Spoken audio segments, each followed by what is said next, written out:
Magandang araw sa inyong lahat. Ako nga pala ang inyong Kuya Ronz at muli ko pong ihahatid sa inyo ang ikatlong kabanata ng ating bagong kwento na pinamagatang Ang Alindog ni Stanley.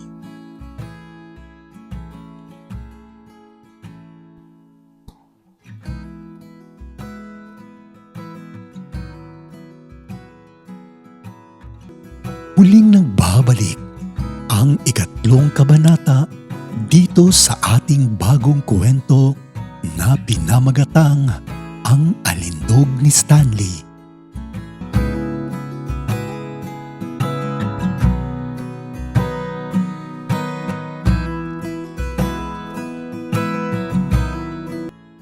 Lumipas ang 2 oras at dumating na nga ni Dante. Kinatok nito ang sasakyan ni Brex na sa mga oras na yon ay nasa loob ng sasakyan at nagpapahinga kasama si Stanley. Ilang minuto pa at nagising nga ni Brex, kaya bumangon ito at pinagbuksan si Dante at sinabi nito na ihahatid nga niya sila. Sumakay na ni Dante sa sasakyan ni Brex at nakita nito na nakatulog pa rin ni Stanley sa loob ng sasakyan. At habang papalis na sila ay wala pa rin itong kamalay-malay sa mga oras na yon.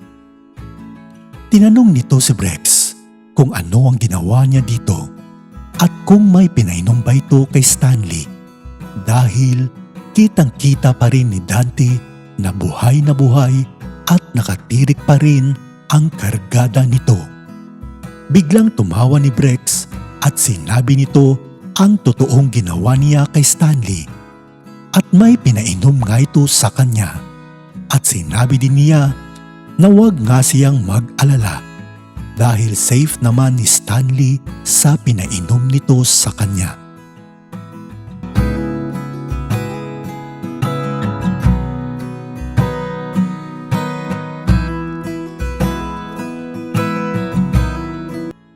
Ilang minuto ang lumipas at nakarating na nga sila sa bahay nito. At doon ay inakay na ni Dante si Stanley papasok ng kanilang bahay. Habang si Brex naman ay nakasunod lamang sa kanila. Samantala, nasa loob na nga sila ng bahay at diniretso na nga ni Dante si Stanley sa kwarto nito. At naiwan lamang si Brex sa may sala habang nakaupo ito sa may sofa. At habang inihiga ni Dante si Stanley sa kama, ay bigla naman itong napansin ang kagwapuhan nga ni Stanley. At tinititigan nga niya ito hanggang sa parang natutukso nga itong halikan ang mapulang labi ni Stanley.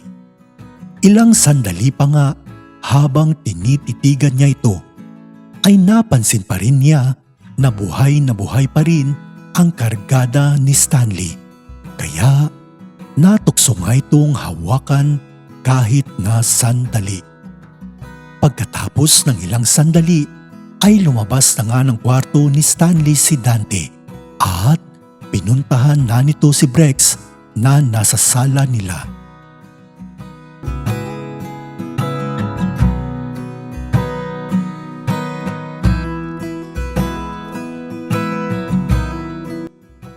Habang papalabas ito ng kwarto, ay nakita nga nito si Brex na nakatulog na sa sofa. Kaya hindi na niya ito ginising at pinatulog na nga lang niya sa kanilang bahay.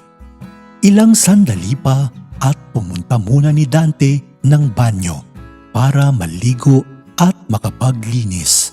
At habang nasa loob ito ng banyo, ay bigla namang naisip nito si Stanley. At habang iniisip niya ito, ay napapahawak naman siya sa kanyang kargada dahil parang naaakit nga nito sa alindog ni Stanley.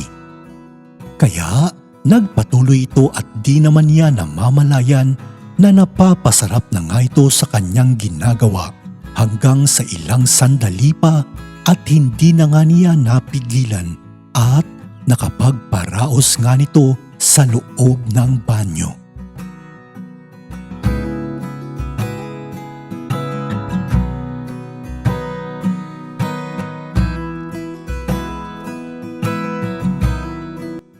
Hanggang sa natapos nga nito at lumabas na ni Dante sa banyo. At doon ay nakita pa rin niya si Brex na mahimbing na sa pagkatulog sa sofa. Kaya dumiretso na ito sa kanyang kwarto. Ilang sandali pa at humiga na nga ni Dante sa higaan nito at nagpahinga. Lumipas ang ilang oras at sumapit na nga ang 7:00 ng umaga. At biglang nagising ni Brex sa sofa at doon nga ay hinanap nito kung nasaan ang dalawa. Pinuntahan nito si Dante sa kwarto nito at nakita nga niya na mahimbing pa rin itong natutulog sa mga oras na yon. Pumasok nga siya sa kwarto ni Dante at doon ay nakita niya na nakahubad lamang itong natutulog. At kahit medyo natutokso naman ni Brex sa mga oras na yon, habang nakikita nito ang hubad na katawan ni Dante, ay pinigilan pa rin niya ang kanyang sarili at ilang sandali pa ay lumabas na nga ito sa kwarto ni Dante.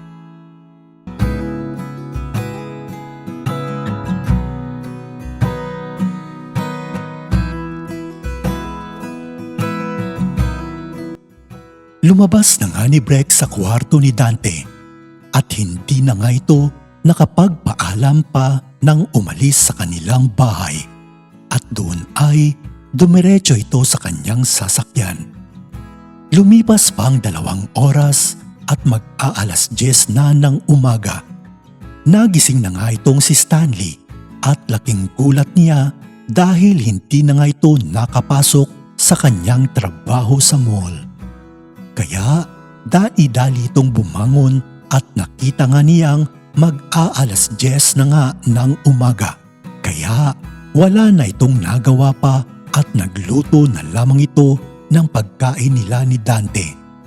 At habang nagluluto ito ay bigla namang naisip ni Stanley ang nangyari sa kanya sa bar kagabi. Lalo na ang ginawa sa kanya ni Brex at pilit nitong inalala ang sarap sa kanyang nararamdaman sa mga oras na yon.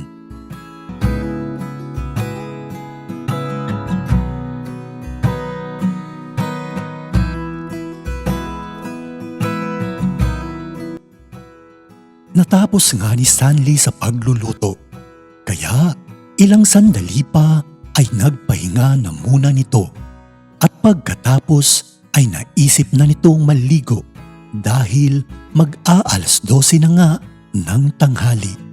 Samantala, habang naliligo na ni Stanley ay nagising naman ni Dante at bumangon na nga ito at pumunta sa banyo. Ngunit napansin nga nito si Stanley na naliligo nga ito sa loob. Hindi naman na isinirado ng maayos ni Stanley ang pintuan. Kaya nagkaroon ng pagkakataon si Dante na mapasilip sa kanya. Ilang sandali pa ay nakita nga ni Dante ang makinis at basang katawan ni Stanley habang naliligo ito. At mas lalong humanga nga ni Dante sa alindog ni Stanley dahil sobrang mapanukso nga nito.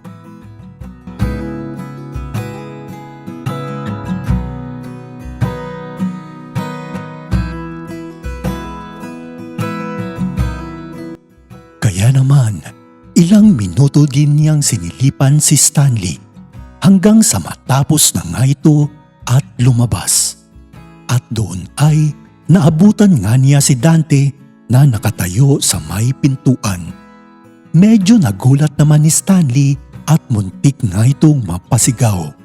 Mabuti na lamang at napigilan nga niya ang kanyang sarili sa mga oras na yon.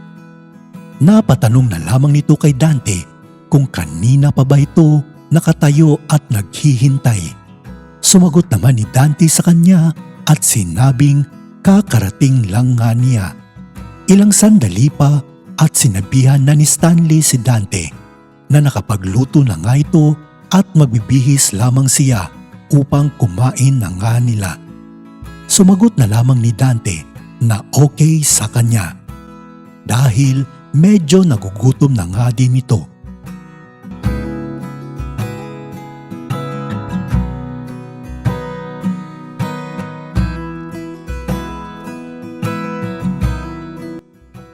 Nakalipas ang isang oras, habang kumakain sila, ay medyo tahimik lamang ni Stanley habang si Dante naman ay kakaiba ang pagtitig sa kanya. Ilang sandali pa at napansin nga ito ni Stanley at napatanong ito kay Dante kung meron ba itong problema sa kanya. At sinabi naman ito na wala naman daw at humahanga lamang ito sa itsura niya. Medyo napapaisip naman ni Stanley kung ano ang ibig sabihin ni Dante sa sinabi niya hanggang sa natapos na nga silang dalawang kumain at nagligpit.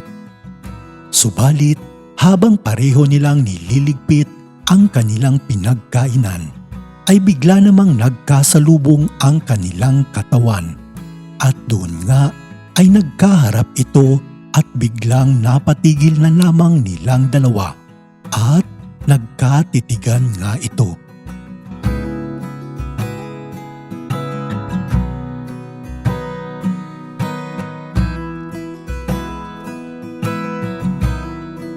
Ilang sandali pa at hindi na nga nila napigilan ang kanilang mga sarili at natukso ito sa isa't isa. Bigla na lamang nagpang-abot ang kanilang mga labi at naghalikan nga silang dalawa. Halos ninanamnam nga nila ang bawat segundong lumilipas sa paghahalikan nito at halos hindi na nga nakapagpigil ni Dante na para bang natatakam ito sa labi ni Stanley. Ilang sandali pa nga at biglang napatigil ni Stanley dahil medyo nagiging agresibo na nga itong si Dante sa ginagawa nito sa kanya.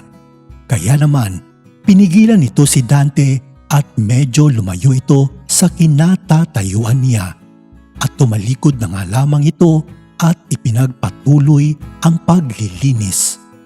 Tumigil naman ni Dante at nagsorry ito kay Stanley at sinabing natukso lamang ito sa kanya dahil sa kakaiba nga ang alindog nito.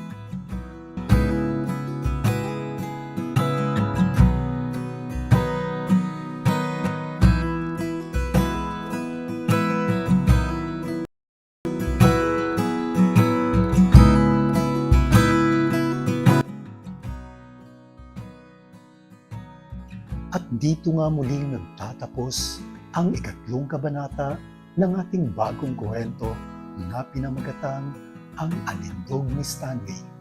Abangan niyo po muli ang susunod na kabanata. Huwag niyo pong kalimutang mag-like, mag-subscribe at mag-share. Maraming salamat po.